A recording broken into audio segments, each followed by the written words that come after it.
婚后第3年的某天，老公给我的生活费从每月4000降到了3000，他还毫不害臊地指责我乱挥霍，说我整天在家带孩子，也不忘瞎买东西。我二话不说，把孩子往他怀里一放，行，那下个月开始我回单位上班，你来家里照顾孩子，每个月我给你5000块。老公一听，乐得跟朵花似的，心想着终于能过上舒坦日子了。然而没过多久，他就尝到了苦头，后悔不迭。大家好，开始今天的分享之前，希望你能给人间烟火点个订阅，我将会分享更多优质的内容。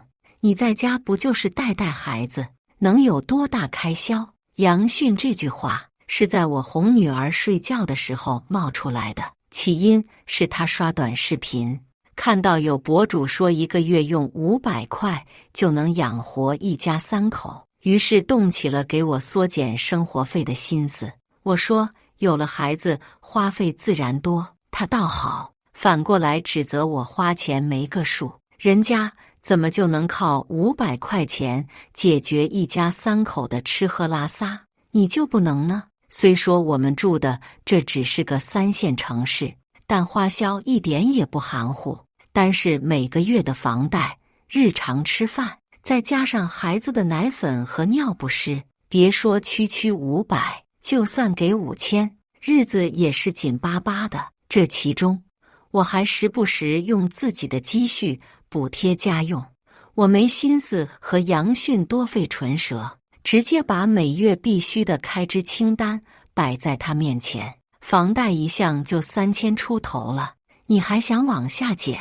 难不成真要咱们一家3口喝风？可杨迅连看都不看，一口咬定我花钱大手大脚，还大言不惭地说要是换我管账，哪至于这么费钱。望着杨迅那副自以为是的模样，我只恨自己当初眼瞎。那时候我工作正往上走，却不慎怀孕了。我本打算不要，杨迅却拍胸脯保证往后他负责养我一辈子。结果呢，这才1年不到，每月像打发叫花子一样扔给我4000块，还埋怨我花钱没谱。我一气之下把女儿往杨迅怀里一送，行，你说你能省，那以后家里的事，大到柴米油盐，小到针头线脑，你全包了。我出去工作，每月给你5000，你来做这个全职奶爸试试。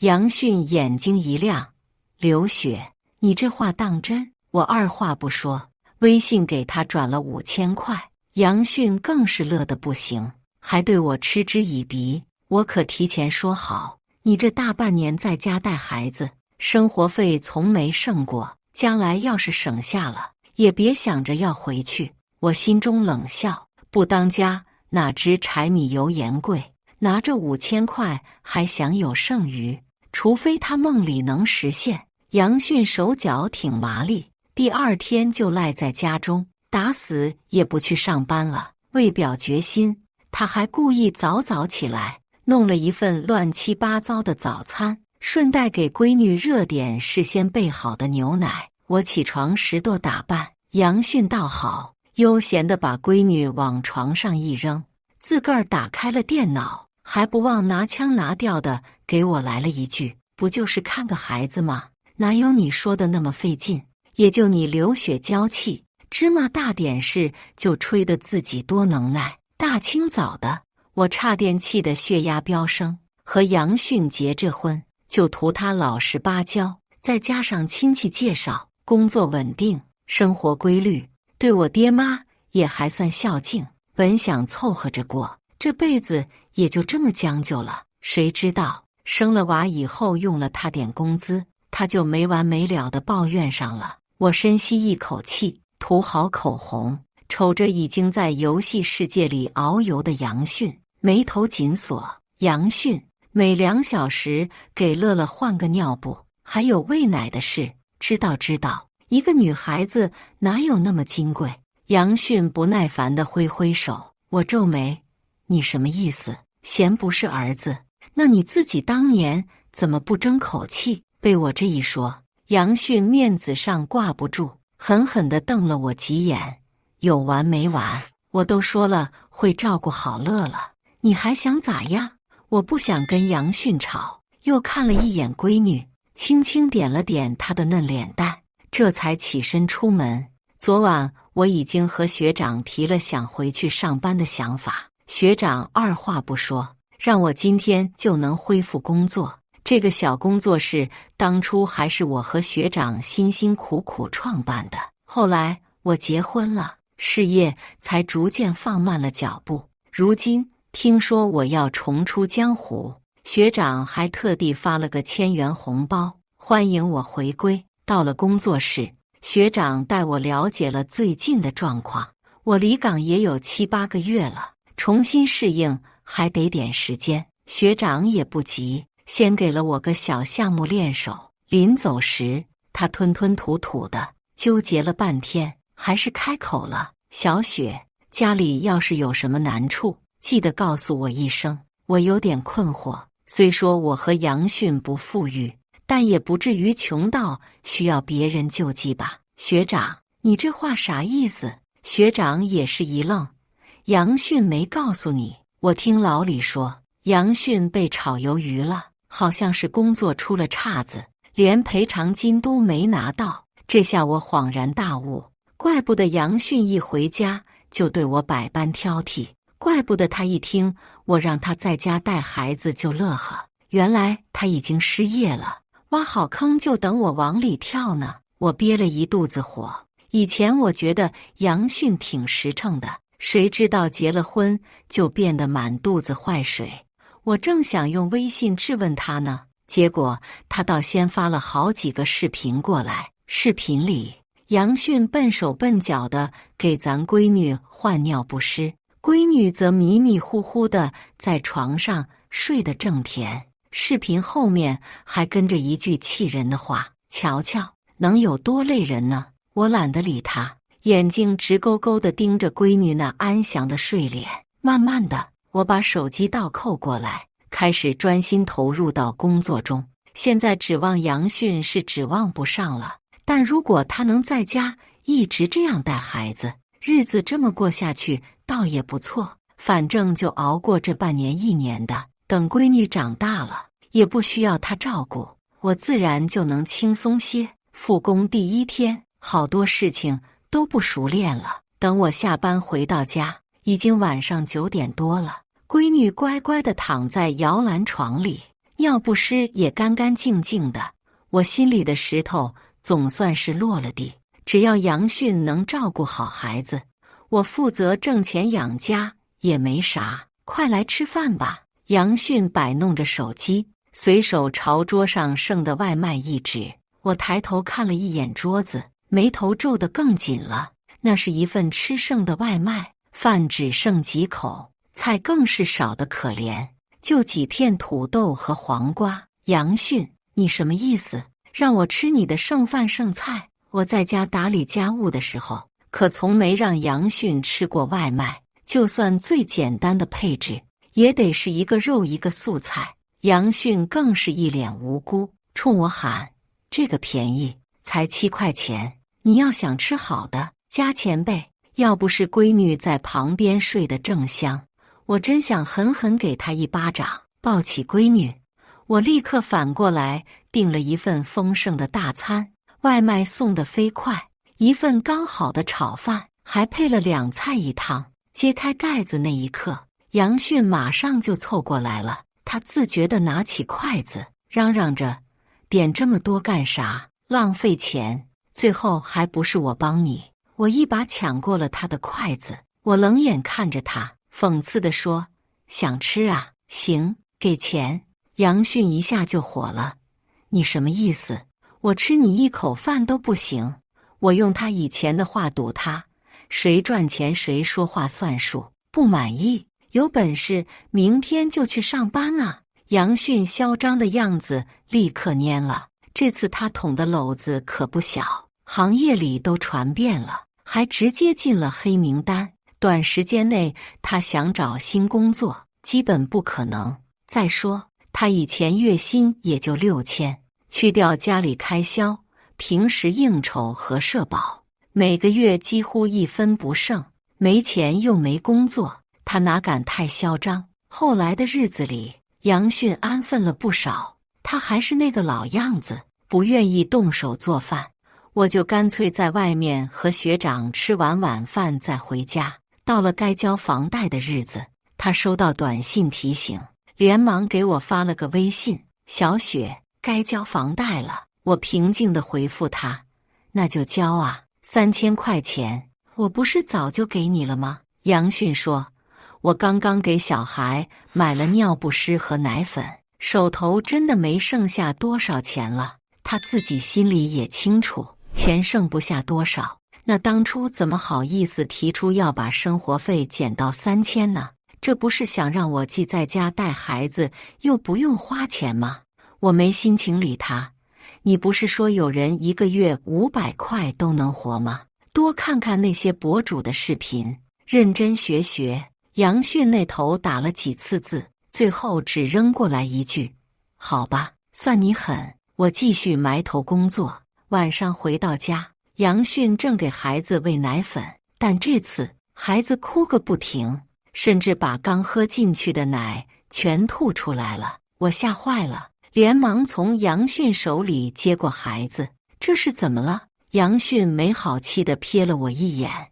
我哪知道，一下午都不肯喝奶，早就说了，女儿就是麻烦，生个儿子多省心。一下午，我皱起的眉头更深了。女儿的身体一向健康，从没出现过这种状况，心想可能是杨迅的态度吓到了女儿。我重新拿起了奶瓶，刹那间，一股古怪的味道窜进了我的鼻子。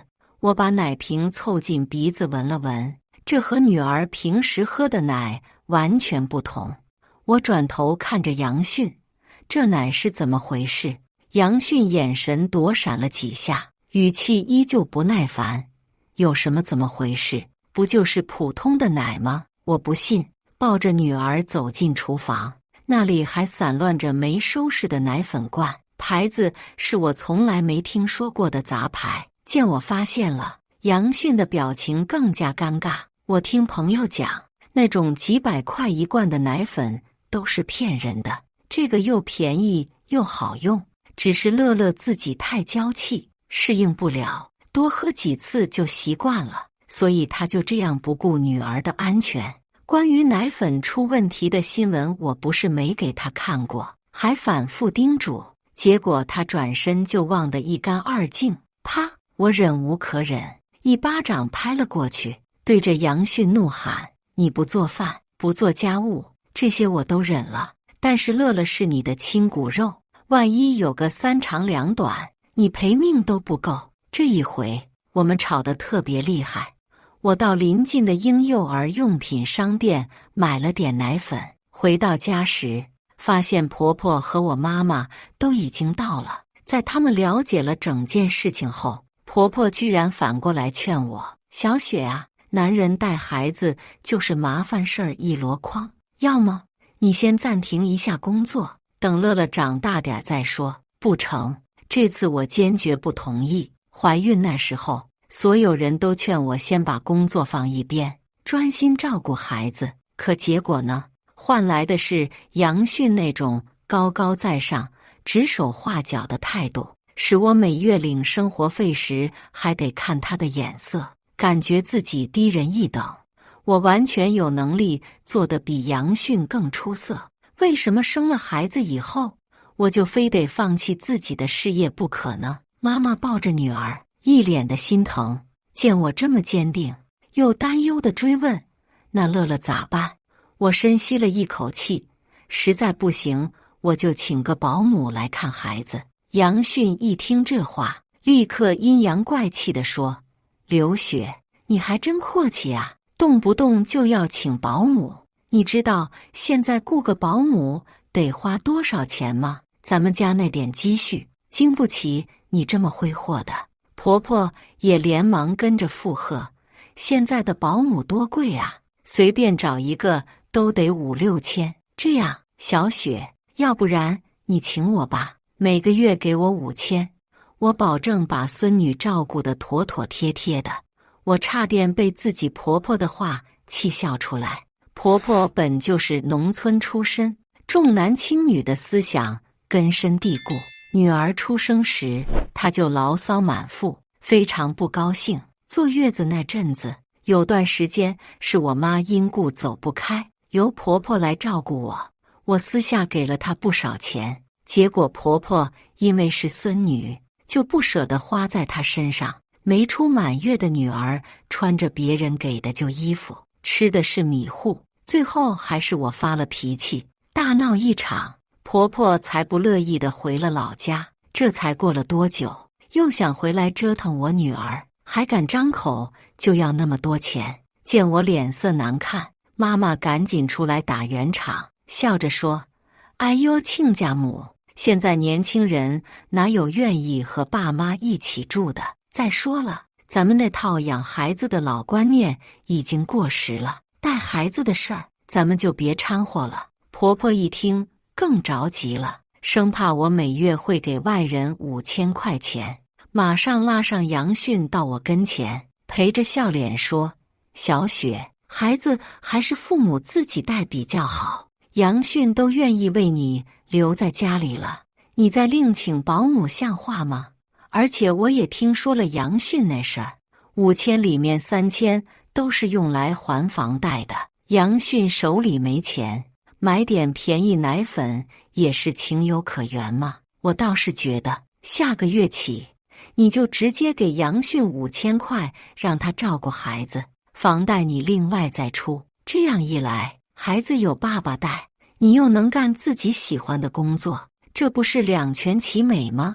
我被婆婆那一套莫名其妙的说法惊得说不出话来。这么说，杨迅就出了3分钟的力，现在倒好，他啥事儿也不用干，反而我这刚生完娃的女人得每个月掏8000块钱养家糊口，难不成我看上去很好骗，是个冤大头？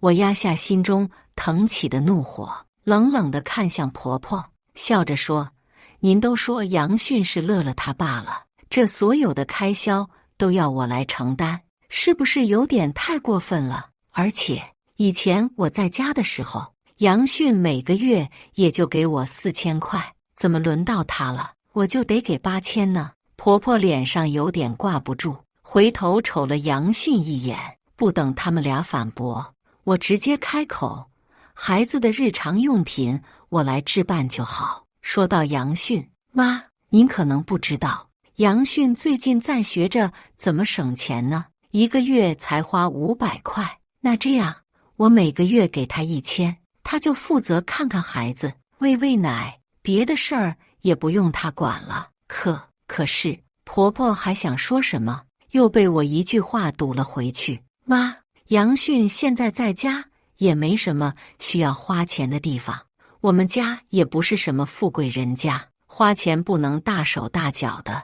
婆婆和杨迅一时语塞，这时候我妈也出来打圆场：好了，就这么定了。杨迅啊，你也别怪妈多嘴，你不工作了，以后全靠小雪赚钱。她要是压力大了，说话重了点，你也得多担待些。长得好又能挣钱的媳妇可不好找。你要是不珍惜，有的是人排队等着呢。要不是场合不对，我真想给我妈点个大大的赞。送走了我妈和婆婆，回来一看，杨迅的脸色已经难看得很。见我进门，他立刻拉下了脸：刘雪，你什么意思？每月给我1000，打发乞丐呢？毕竟我赚这些钱也不轻松，你啥事不干还能拿1000？该满足了。别人可没这么好的福气呢。那房贷咋办？杨迅急了：不知道啊，实在不行，大不了睡大街嘛。我一脸无所谓的笑着。杨迅抿紧了嘴唇，紧紧盯着我，最后往后退了一步。好吧，小雪，这次是我的错，我不该贪便宜买奶粉，你能不能还是给我5000？以后女儿的东西我都按你说的买。我笑了笑：成啊。暂时还不到再给你生活费的时候。这个月你要是表现好，咱们就继续这么过，要不然大不了我回家啃老，你呢就回公司接着当你的房奴去。杨迅一咬牙，行。接下来的半个月里，杨迅踏踏实实地待在家里照顾孩子。这次杨迅总算体会到了我曾经的不易。给孩子买完东西之后，他的钱包里仅剩下800元，更不用说其中一部分开销还是靠我的购物卡减免的。当他紧巴巴地盘算着这800元如何撑过一个月时，我又平静地把水电费单递到他眼前。别忘了水电费，上个月是280，水电费怎么这么贵啊？杨迅皱着眉头，满脸的难以置信。我冷冷一笑，我哪知道，我无非就是每天洗个澡充个电，没多用什么。哎，杨迅，你在家里就不能省着点儿吗？杨迅的脸色变得铁青，最终他把家中不必要的电器全都拔掉了插头，外卖也不敢叫了。毕竟前几天吃外卖让他拉肚子整整1晚上，要不是有医保卡能用，他可能连医院都不敢进。很久没下厨的杨迅重新回到了厨房，吃的蔬菜还是从婆婆家拿来的腊肠和几颗大白菜，时不时的他还得求我在外面吃饭时给他打包一些回来。对了，纸巾和沐浴露都没了，杨迅，记得去买点儿。我抱着女儿，不慌不忙地吩咐正吃饭的杨迅。杨迅显得有点不耐烦，放下筷子，板起面孔，没钱了，这些你路过超市的时候顺便买一下不行吗？我反而责备起他来，怎么又没钱了？我不是给你5000吗？钱都花哪儿去了？真是不当家，不知柴米贵。我在外面辛辛苦苦，你在家躺着还乱花钱。杨迅心里更加憋屈了。我本以为他会生气地扔下筷子，然后宣布他要上班，不当这个所谓的全职爸爸了。没想到他忍了下来，声音也柔和了几分。小雪，这是我第一次当家做主，很多事不懂吗？再给我1000行不？以后饭我来做，保证你回家就有热乎的吃。我有些意外，但仍说5000已经不少了。杨迅，我的钱也不是白来的。杨迅的脸色更难看了，他难得主动地为我倒了杯温水，陪着笑脸。小雪，1000不行，那500呢？我真的没钱了。咱们是两口子，你总不能看着我饿肚子吧？我抬起眼，虽然不想太为难杨迅，但若不让他印象深刻，他将来恐怕还会觉得在家带孩子拿钱很容易。我一边不耐烦地数落杨迅花钱大手大脚，一边慢慢悠悠地转了500给他。我没有留意到，杨迅低头收钱的那一刻，眼中掠过一抹怨恨的光芒。可能是因为上次我态度太强硬了，杨迅有段时间变得挺老实。尽管他做的饭确实难以下咽，但看得出来他在用心尝试。女儿也被照顾得挺好，体重都增加了。不过不知为何，我老感觉女儿身上带着一股大蒜味，那味道通常是我婆婆身上的。我并没多虑，心想可能是杨迅切完大蒜抱孩子时沾上的，于是又特意跟杨迅强调了几句要注意。到了周末，有个朋友结婚，我好久没打扮了，就打开首饰盒想好好收拾一下自己，却发现我妈去年送我的金项链不翼而飞了。起初还以为自己随手放哪了，结果家里翻了个底朝天，我才意识到问题的严重性。不光是我的金项链，就连我不常佩戴的金耳环，还有给女儿买的小金手镯，全都不见了。这么一估算，损失至少也有5-6万块。我顿时心里咯噔一下，第一反应是家里遭贼了。正巧这时杨迅回来了，他看起来心情很好，嘴里还哼着小曲儿，一见我就说要钱。小雪，我刚去找朋友，他说有个合作机会。我没提首饰丢的事，而是问他最近家里没来过其他人吧？没有啊，就我带着孩子在家，哪会有什么人来？杨迅大大咧咧地坐到沙发上，我不由得随着他的动作看去。他靠近我的时候，我隐约闻到一股淡淡的洗发水香，而且从我这个视角望过去，杨迅衣领上还有一个不太显眼的口红印。我的眼神慢慢变冷，心里已经隐隐有了答案。我们这小区治安一向不错，盗窃这种事几乎是不可能发生的。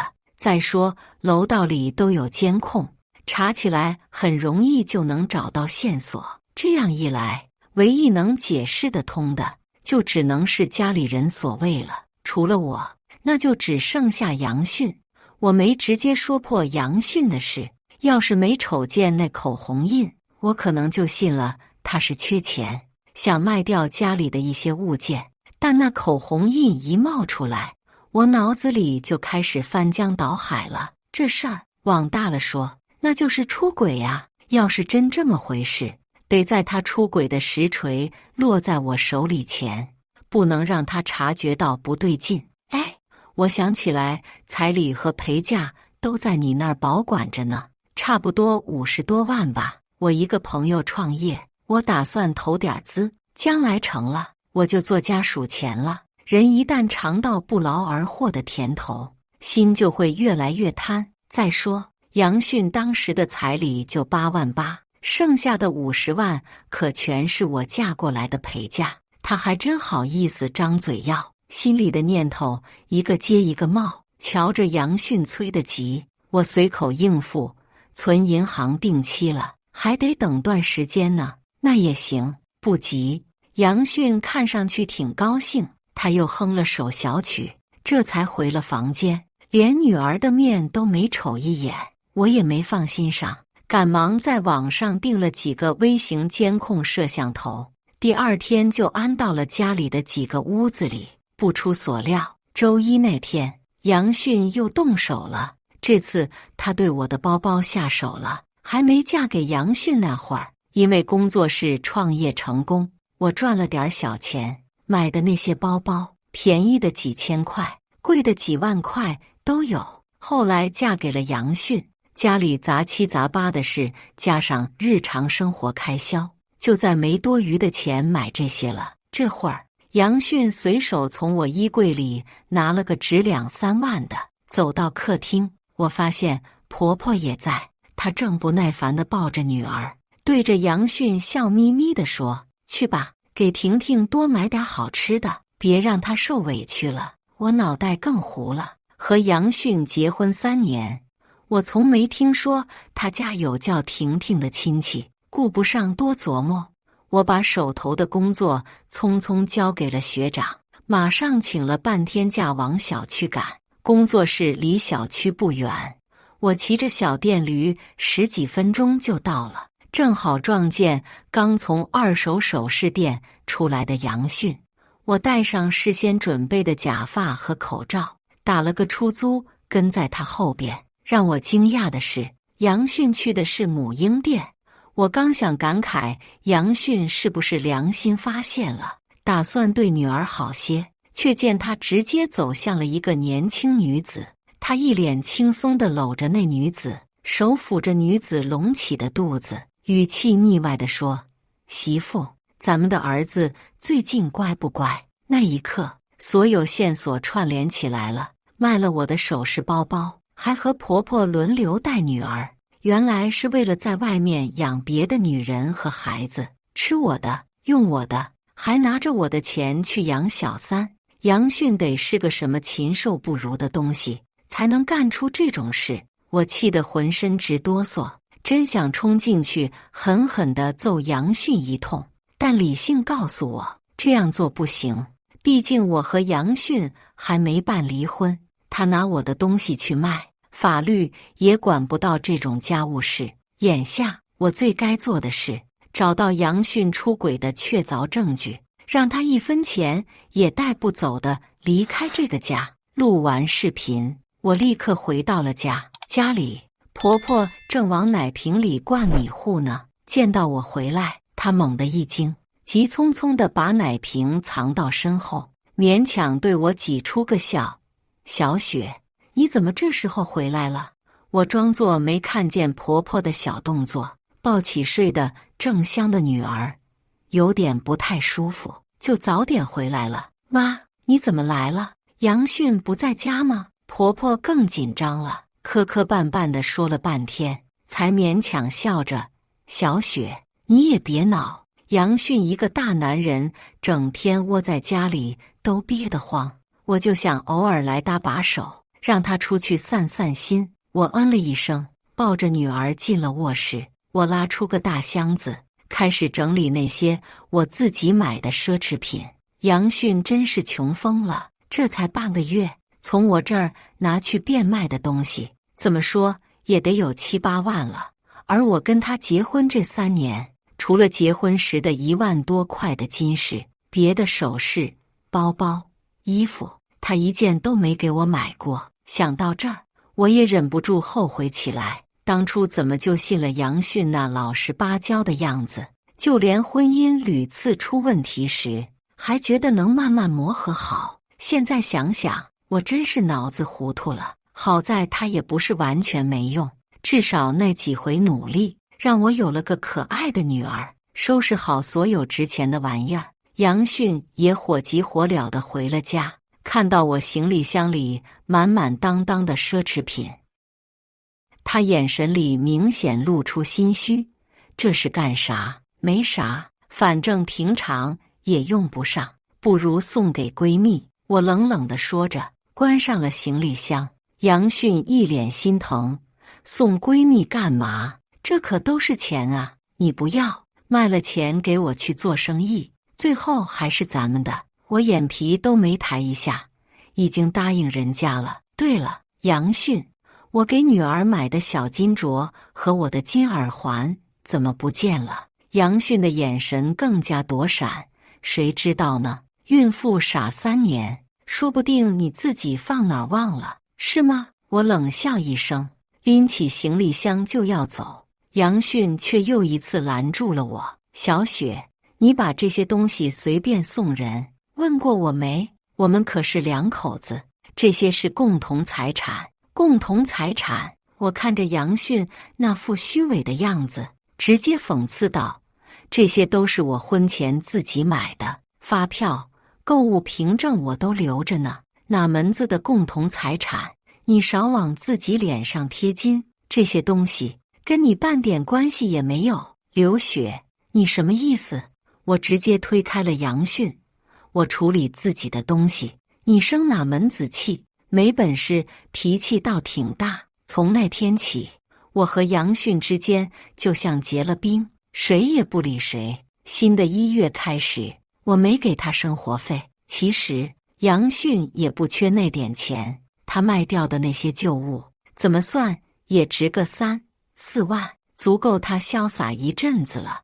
我生怕婆婆再对女儿啰嗦，干脆直接把女儿送到娘家去了。直到快到女儿1周岁生日宴时，杨迅才又来找我：“小雪，我朋友那边的合作项目催得急，我要是再不投钱，机会可就飞了。”杨迅脸上堆着笑，心思一眼就能看透。我不是全要，你出个50万就够了。他还真张得开口。不过话说回来，外面那位快生了吗？这样一来，老王家后继有人，总得给那娘俩买套小点的2手房吧。位置都挑好了，就在我们小区后头那片老旧小区，这样杨迅以后去看儿子也方便。我问过爸妈了，最近市场不好，这投资的事就算了，等过年乐乐能上幼儿园了，你踏踏实实找个保安之类的工作做做。杨迅脸上有点挂不住：“小雪，你这是啥意思？我朋友都说这生意准赚不赔。再说了，我挣了钱，你和乐乐的日子不也跟着好过了？哪有什么包赚不赔的买卖？杨迅，你要赌就自己掏腰包，这钱我得留着将来给女儿上学用。杨迅更加恼火了。刘雪，你别太过分，这钱也有我一半，我为什么不能用来投资？我真是翻白眼的心都有。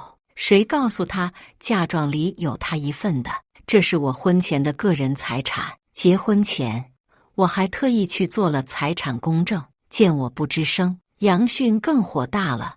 好啊，刘雪，你现在试试跟我对着干，那离婚吧，孩子归你，房子归我，存款我要一半。我诧异，杨迅，是你糊涂了还是我糊涂了？没想到杨迅还一脸得意，抚养权一人一半，我要是真和你争，你多半争不过，只要你留下房子，存款分我一半，女儿我就给你。他好像认定我会答应，还大言不惭地摆出一副施恩的样子。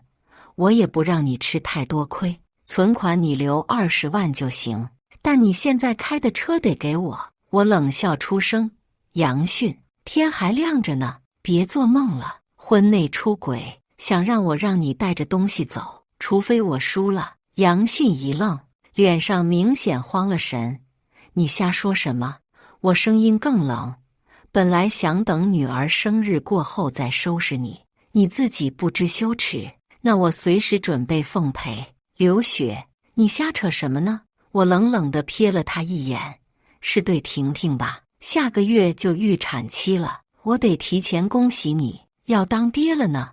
杨迅的眼神从不信变为呆滞。你怎么知道？我把离婚协议书往他脸上一拍，就凭你那猪脑袋，还想糊弄谁呢？第二天我就去找了杨迅算账，哪知道我还没走到法院门口，先见着了婷婷那号人物。她挺着个大肚子，跟杨迅一路吵吵嚷嚷地回了家。杨迅，你当初亲口说要给我住大房子的，现在又唱哪出？那时候我正好到家门口，门还没进呢，就听见里面俩人拌嘴声了。杨迅刚拿到法院的传票，急得跟热锅上的蚂蚁似的。这还不是因为你大意让他给察觉了，现在倒好，房子家庭全泡汤了。嘿，这小子出了事就知道往女人身上推。我暗暗叹了口气，越想越觉得自己当年真是瞎了眼。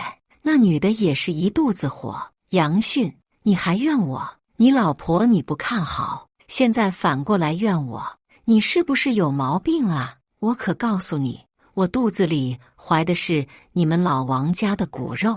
你要不让我住进大房子，信不信我现在就动手弄掉它？婷婷，别胡咧咧了，不就是大房子吗？大不了我再打份工，你放心，就凭我这本事，3-5年里肯定能买上。杨迅要有本事找到好工作，也不至于在家里窝囊这么久。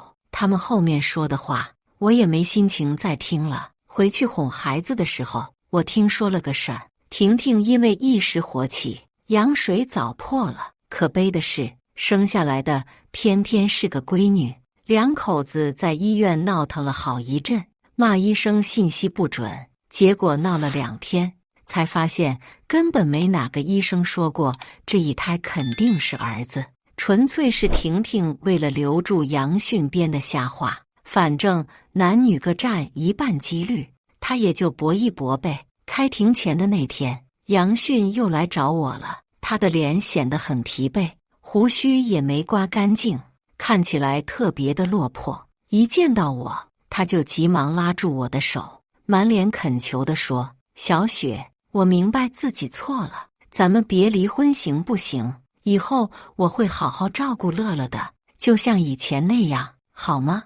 我直接甩开了他的手，毫不客气：“不用了，我自己的女儿我能照顾好，反正爸妈也快退休了，我顶多再辛苦半年，找个保姆就行。”杨迅又贴了上来：“小雪，你的心就这么硬吗？乐乐还那么小，你忍心让他没了爸爸？有你这样的爸爸，还不如没有。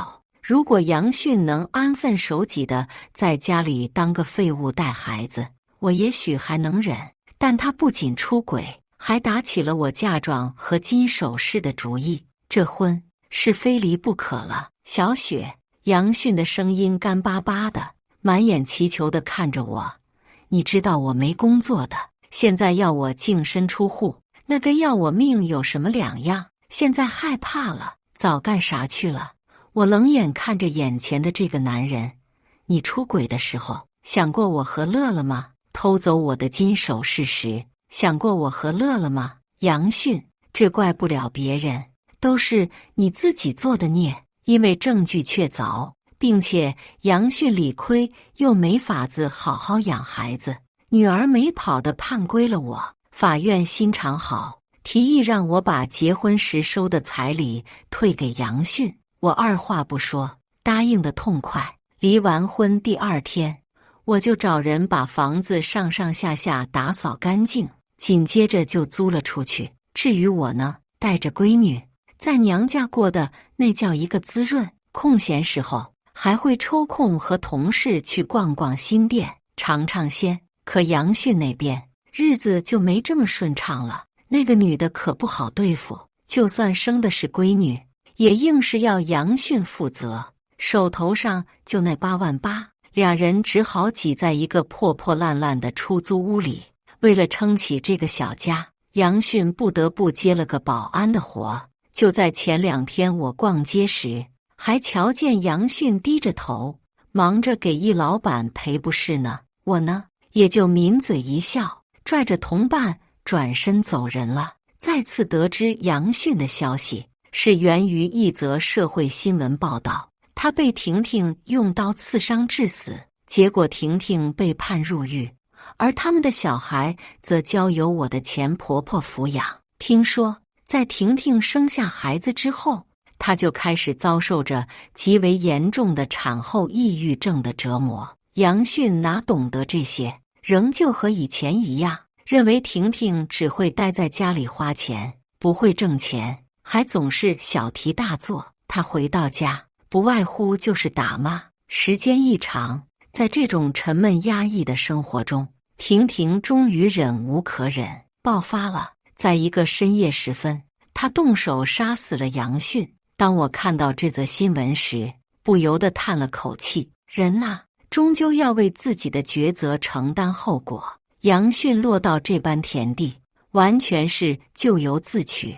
以上就是今天分享的故事，大家有什么想说的、想吐槽的，欢迎在下方评论交流，也更希望能给人间烟火点个订阅，我将会分享更多优质的故事内容。